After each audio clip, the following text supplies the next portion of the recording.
You're Talking Books. I'm Michelle Martin. Last week, I introduced you to my picks for the stellar lineup for what's been regarded as a literary highlight for anyone who loves books. The highlight of our calendar has to be the Singapore Writers' Festival, coming our way again this year.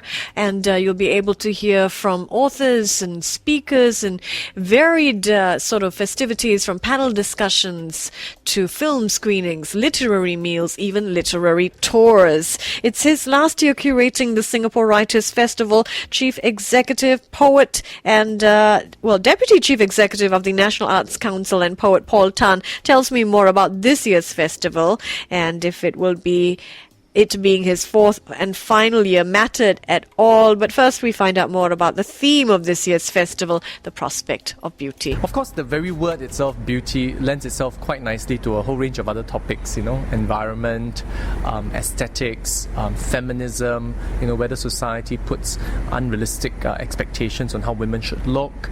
I think it lends itself quite richly to all these different topics, which we hope to explore during the festival. Poetry isn't left out in this festival, and neither is music. Tell us about both of those areas. I think sometimes we forget that, the best of literature has a musicality as well. And this year also, with the theme, the prospect of beauty, we consciously wanted to have a stronger slate.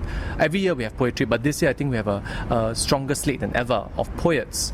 And also related to that, we also wanted to have music.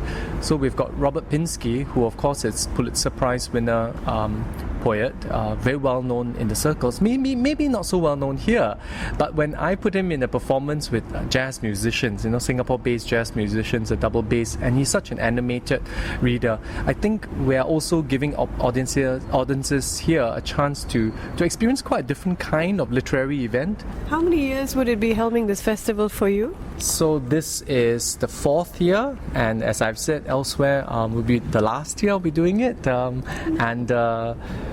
I think that the new festival director who will look at next year will be, he's going to have...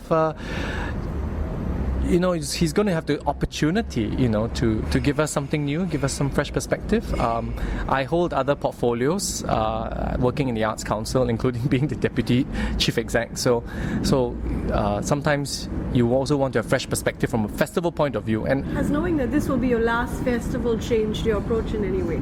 No, not really.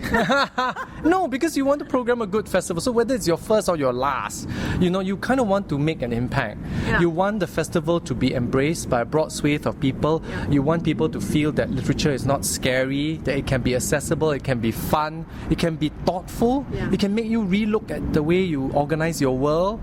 I look at the impact. Every festival, you want it to be impactful. You want quality children's programming. You want parents to feel that they're bringing their kids to good free programs. Our children's programs are free, but for those events which are ticketed, you want people to feel that, hey, this is very good value for money, So there's a Facebook chain going around asking prominent individuals to list their favorite books or their top 10 books. I'm going to keep it simple for you, Paul, since this is a guerrilla interview. The 3 books that you are currently reading, passionate about, 3 books this year that you've looked at.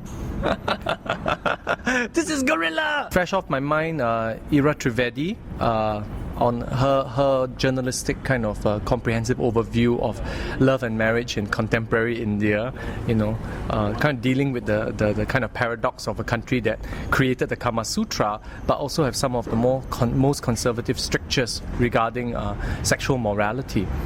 So that's 2. And the third one, I would go with Singapore poet Gwee Sui, 1001 Nights, whose book was launched just fairly recently. Very poignant love poems, beautiful, but also with a sense of imminent loss. Beautiful stuff. Go read it. Oh, he's a great sport. Singapore Writers' Festival director Paul Tan, an acclaimed poet in his own right. You can find out more about the fantastic offerings at the Singapore Writers' Festival at www.singaporewritersfestival.com. This is Talking Books. I'm Michelle Martin.